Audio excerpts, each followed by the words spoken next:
Samajwadi party की सांसद जया बच्चन ने कहा है कि ड्रग्स से बॉलीवुड को बदनाम करने की साजिश की जा रही है। सपा सांसद ने मंगलवार को राज्यसभा में भी ये बयान दिया। उन्होंने बिना नाम लिए बीजेपी के सांसद रवि किशन पर भी निशाना साधा।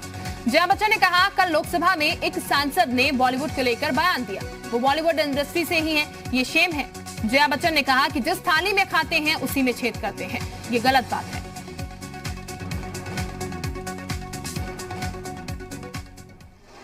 Sir, people who have made their name in this film industry have called it a gutter.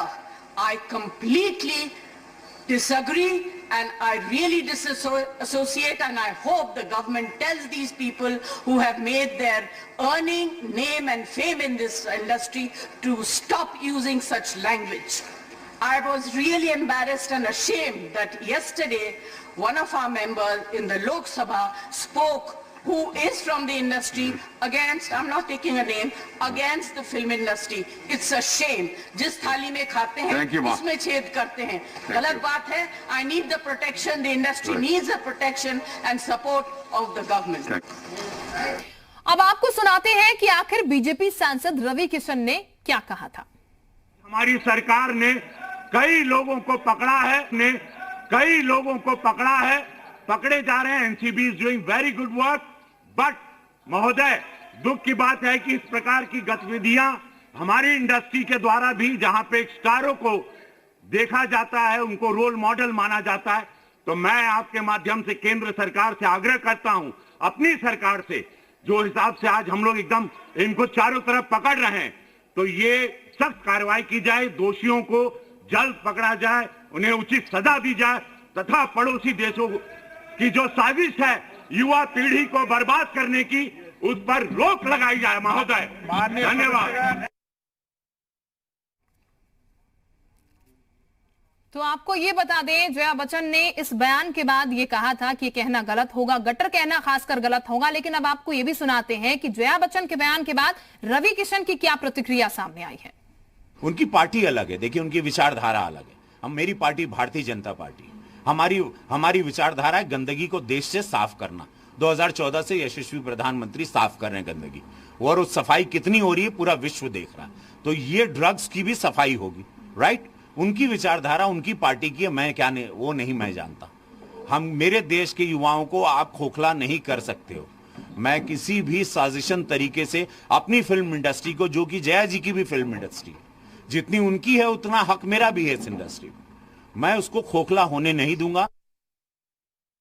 तो ये आपने सुना किस तरीके से रवि किशन ये कह रहे हैं कि इसको खोखला नहीं होने देंगे, क्योंकि जया बच्चन की तरफ से कहा गया रवि किशन के बयान के बाद कि जिस थाली में खाते हैं उसी थाली में छेद करते हैं, ये गलत बात है, ठीक नहीं है। गटर बॉलीवुड इंडस्ट्री को कहा जा रहा है, सोशल मीडिया के जरिए फिल्म उद्योग को बदनाम किया जा रहा है। रवि किशन की तरफ से कहा गया था कि एनसीबी लगातार इस और काम कर रही है, सीबीआई अपना काम कर रही है, और इस तरीके से ये होने नहीं दिया जाएगा। उसके बाद जया बच्चन की तरफ से ये साफ शब्दों में कहा गया, बिना नाम लिए, इशारा रवि किशन की तरफ ही था कि जिस तरीके से रवि किशन खुद फिल्म इंडस्ट्री से आते हैं, उसके बाद वो गटर शब्द का इस्तेमाल करते हैं बॉलीवुड इंडस्ट्री के लिए। तो ऐसे में सरकार का सपोर्ट बॉलीवुड इंडस्ट्री को चाहिए, सिक्योरिटी बॉलीवुड इंडस्ट्री को चाहिए। लेकिन रवि किशन ये साफ कह रहे हैं कि ड्रग्स जो है वो पनपने नहीं दी जाएगी बॉलीवुड इंडस्ट्री में। मुख्यमंत्री योगी आदित्यनाथ जो है लगातार 2014 से काम कर रहे हैं सफाई का, क्लीनिंग का, वो आम जनता भी देख रही है, जो बयान रवि किशन की तरफ से सामने निकल कर आया है। दो पार्टी, दो सांसद, दोनों ही फिल्म इंडस्ट्री से बिलोंग करते हैं, लेकिन विचारों का यहाँ पर भेद, क्योंकि एक समाजवादी पार्टी से आते हैं और एक बीजेपी से आते हैं। तो एक बार फिर आप सुनिए यहाँ पर जया बच्चन के बयान के बाद रवि किस तरीके से अपनी प्रतिक्रिया देते हुए नजर आए। उनकी पार्टी अलग है, देखिए उनकी विचारधारा अलग है। मेरी पार्टी भारतीय जनता पार्टी, हमारी विचारधारा है गंदगी को देश से साफ करना। 2014 से यशस्वी प्रधानमंत्री साफ कर रहे हैं गंदगी, और उस सफाई कितनी हो रही है पूरा विश्व देख रहा है। तो ये ड्रग्स की भी सफाई होगी, राइट। उनकी विचारधारा उनकी पार्टी की है, मैं क्या नहीं, वो नहीं मैं जानता। मेरे देश के युवाओं को आप खोखला नहीं कर सकते हो। मैं किसी भी साजिशन तरीके से अपनी फिल्म इंडस्ट्री को, जो कि जया जी की भी फिल्म इंडस्ट्री, जितनी उनकी है उतना हक मेरा भी है इस इंडस्ट्री में, मैं उसको खोखला होने नहीं दूंगा।